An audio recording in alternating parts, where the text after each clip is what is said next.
Yeah, hi everybody. Declan McDonald is my name. So I'm a soil scientist as accredited by Soil Science Australia. This is my business, Regen Soils. I previously worked for the Victorian Government and the Tasmanian Government and the New South Wales Government, and they haven't caught up with me yet, so I'll keep going. So I was asked to talk specifically about compost use under vines here, and this is a project that I was part of that was run by the Port Phillip Western Port Catchment Management Authority between about, I think, it finished in 2019. So it's a few years old now, but the data are still relevant. So we had three main vineyards that were involved in this project: Linstead Grange, 10 minutes by tractor, and 100 Hunts Road. These were all on the Mornington Peninsula. We had three treatments on each vineyard. We had a control, which was business as usual, and business as usual on vineyards and most perennial horticulture, as you know, it just involves spraying out the undervine area and having it bare.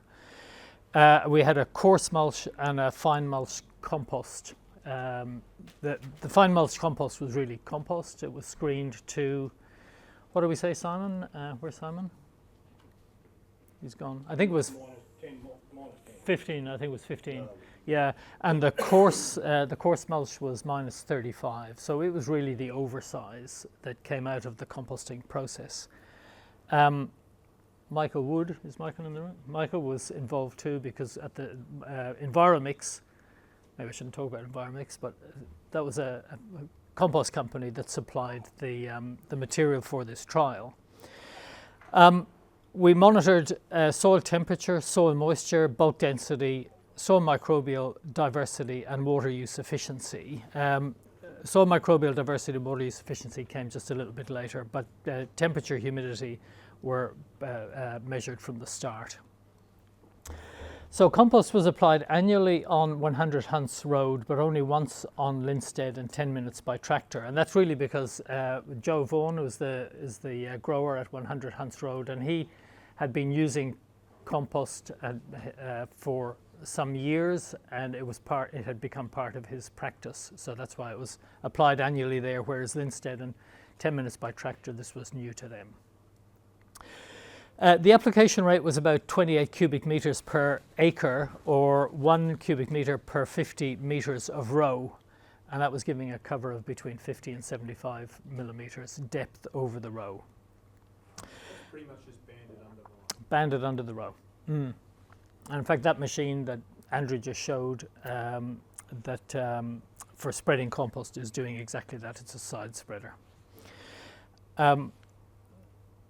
Just while I think of it, we developed a compost calculator out of this, and Andrew, in fact, was instrumental in developing a hard copy of that, which allows a potential grower to calculate how much material they would need depending on vine row spacings and the area under vine that they would normally spray out. So the sensors collected data on air temperature and humidity, soil temperature, and soil moisture.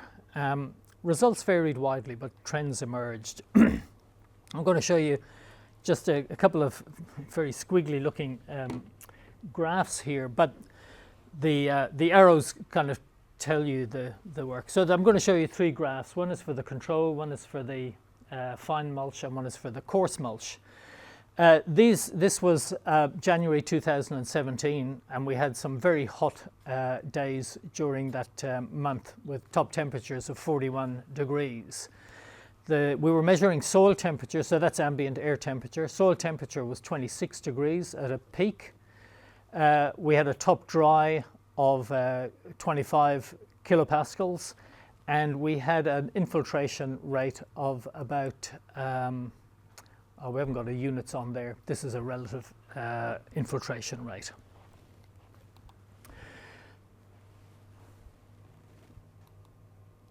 Oops, here we go.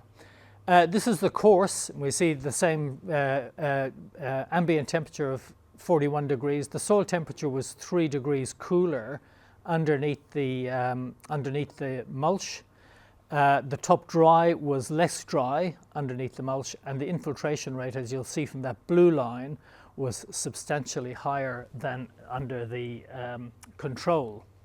And under the fine, we have a similar story, slightly lower soil temperature, again 22 degrees this time, slightly less dry soil moisture, and a larger infiltration rate. Around the same time, I was doing some work on similar work on an apple orchard, and on the control, which was bare ground, this was quite a hot day and the drippers were running and the water was just pooling and not even going into the soil. It was evaporating off before it went into the soil, and the soil underneath the dripper was dry, whereas the complementary treatments like we have here with coarse and fine mulches, the water was going straight into the soil and was wetting up the profile as it was designed to do. And that's really what we're seeing here with these graphs. So the trends that were revealed over a 4-year period was that covered soil means lower temperature variation both day and night and in response to hot and cold events. And this is really the important thing. It's not just that the soil temperatures were cooler under the mulch, but it was that there was much less variation in the day-night temperature as well. And really what we're trying to do there is we're trying to maintain an optimal habitat for everything that's living in the soil. The sand, silt and clay don't really care what the temperature is, but the bugs that live in the soil and the plant roots that live in the soil care very much about what the temperature is. So like us, we don't like being at kind of 10 degrees 1 minute and 40 degrees the next. We like our temperature to be within just a few degrees, and we're most comfortable and we function best at those narrow temperature range. And so it is for things that live in the soil as well. More even temperatures reduce water use and provide more stable environment for biological activity. Mulched rows, and that's coarse and fine, held water longer. And as I just said, there was much more, it was chalk and cheese when we talk about infiltration rates between bare ground and mulch cover. If you're ever bored and you're flicking around on your phone on YouTube or whatever, put in a search for raindrop impact. And there's all this great high-speed film of a raindrop hitting the soil. And the impact is really quite explosive. But what that means in real life is that when the soil is bared and we have rain on it, it really hammers down the surface of the soil and effectively seals it. And that promotes runoff and reduces infiltration. When the surface of the soil is covered with any kind of mulch, that doesn't happen. We didn't see big differences between the coarse and the fine mulches for a couple of reasons, which I'll talk about as we go through. The other things that we looked at were bulk density of the soil, microbial diversity, water use efficiency. Some of these measures were kind of spot measures, so we didn't quite get the same trend data here, but I'll show you what we have. Bulk density measurements on Hunts Road, we're showing here Hunts Road, coarse and fine treatments and control, same for 10 minutes by tractor and same for Linstead Vineyard. These are the figures for 2015, 16, 17 and 18, and as you can see there's actually a slight trend up in both the coarse and the fine treatments and not a lot of change in the control. A little bit difficult to explain that, other than to say that the changes were really quite small, so they may be just down to variation. It's difficult without doing multiple replicates to be really confident that the bulk density measurements that we're getting in the field are super accurate, because it's just difficult to be super precise each time. So that's why you would need lots of replicates. So I think that's just a little bit of noise and probably says more about my technique than anything else. We had a similar situation with 10 minutes by tractor, where really there wasn't very much change at all going through. But interestingly, we did get some significant changes on Linstead. Not so much in the control. I've marked it down, but really there hasn't been a lot of change in the control. But under the fine and the coarse measures, there was a significant reduction in bulk density. Now what that is telling us is that the soil is, if you like, fluffing up more. There's more air in the soil. So bulk density is really a measure of the weight of solids in a specified volume of soil.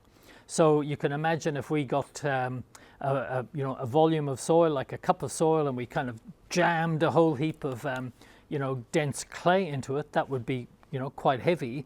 But if we took that same cup and tried to pack a very fluffy potting mix into that, it's going to be much lighter. So that's the bulk density measurement.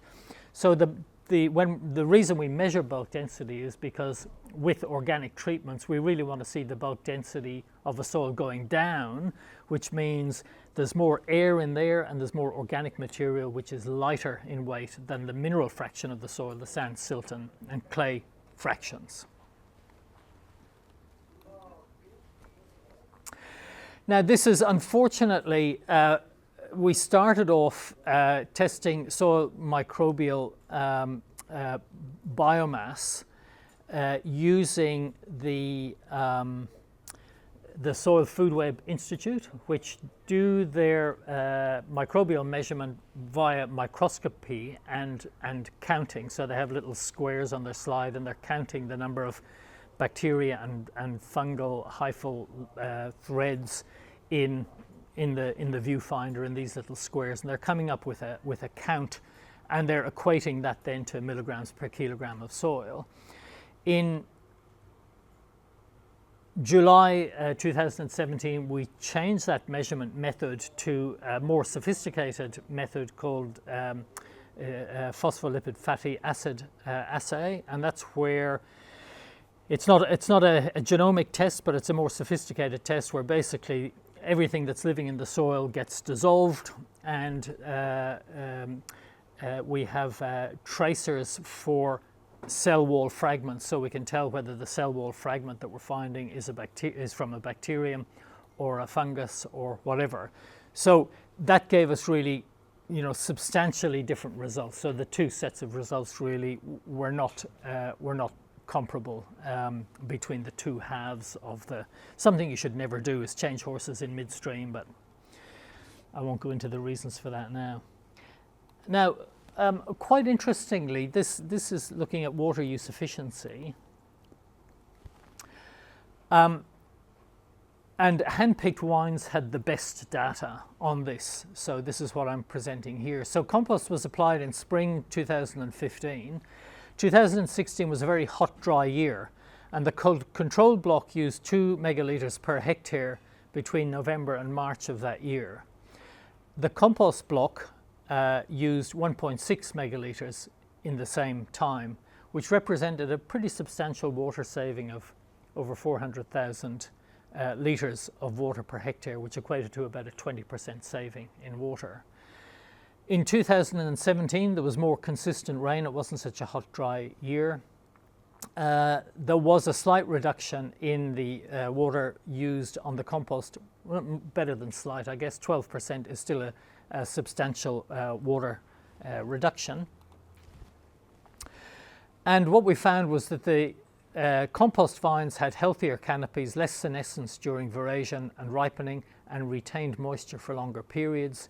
There were more fibrous roots in the top 300 millimeters of the soil profile, and we found actually that most of those roots were in the upper part of the soil profile, sitting just under the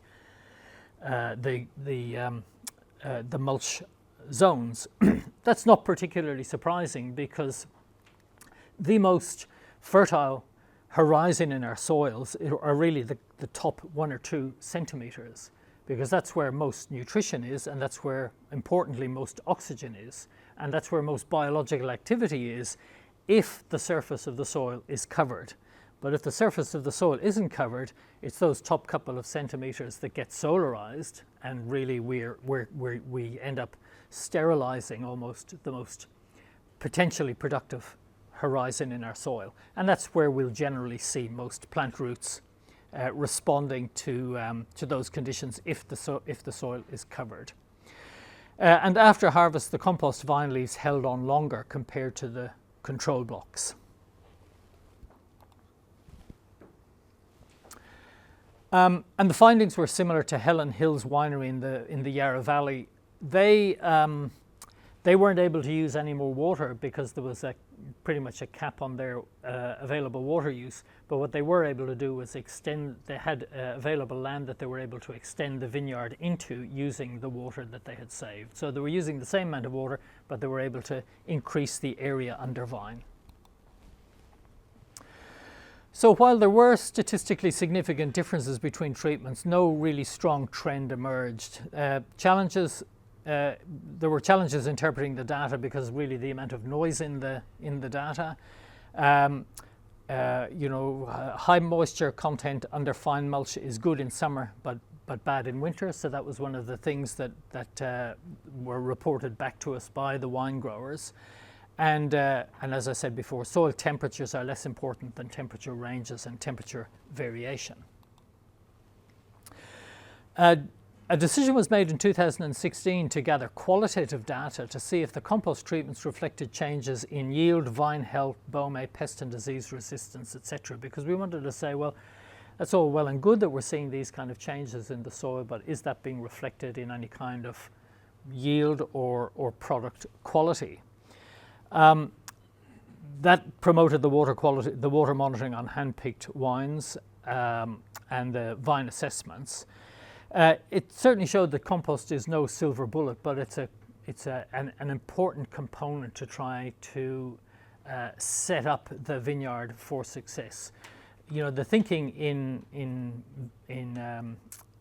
wine growing for a long time was that vines needed to be stressed to produce good quality wine. And I think that where that came from was the fact that a lot of vineyards were established on pretty shitty land and still produced good wine. So the thinking was that was a necessity. I think the industry is going through a really significant change at the moment because there's more and more growers are looking after the quality of their soil and still producing very fine quality wines. And in fact, the consensus seems to be shifting that says we don't want to stress our vines anymore. Yes, we need to control their growth and everything as per normal, but a good soil is going to produce a good grape and good quality wine. And really the fundamentals of soil management require that soil be covered and fed with organic matter as I said, the cornerstone of soil health. So the learnings and conclusions, the project aimed to apply best practice soil management to vineyard soils. Fundamental principles involving maintaining soil cover and adding organic matter were emphasized. The main evidence of system responses relate to improvements in water use efficiency, infiltration, water holding and more stable biotic environment, and grower observations in terms of pest and disease resistance, improved resilience, etc. are important. And in fact, Joe Vaughan, the guy from 100 Hunts Road, he is managing his mildew is a permanent pressure on for wine growers, and Joe has moved to a place where he can reactively respond to mildew outbreaks rather than proactively deal with them. Different situation to the discussion we had in the field about how quickly disease can take out a bean crop. You generally have a little bit more time to respond. Unless, of course, your vineyard is huge. And I had this, I was in Tasmania a couple of weeks ago where there's a corporate putting in 200 hectares of vines. And I had a very brief discussion about proactive management of mildew, and they went, no, forget it, 200 hectares, we're not doing that. They'll be doing a proactive approach. But this is one of the things that we want to look for when we're more conscious, I guess, that we're managing systems and system responses to our treatments. You know, what I would expect to see in, say, in some of the trials that we looked at today is that over time, our requirement for supplementary fertilizing is going to decline as the nutrients cycle out of multiple years of compost applications to a level where they would be able to meet the requirements of the crop. But somewhere along the line, we have to kind of take the very courageous step of saying, well, I'm going to pull back on my applied N because I'm anticipating sufficient supply from the compost over time. But that's a step that has an element of risk with it. But certainly that's how nature designed the system. That's how nature supplies nutrients to plants. We try to push nature by saying, no, we want a higher level of production, so we control that with our applied inputs. But for growers that are trying to move to a more sustainable footing and want to lower their reliance on external inputs, this certainly is an opportunity. Okay, that will do for me. Thanks, Declan.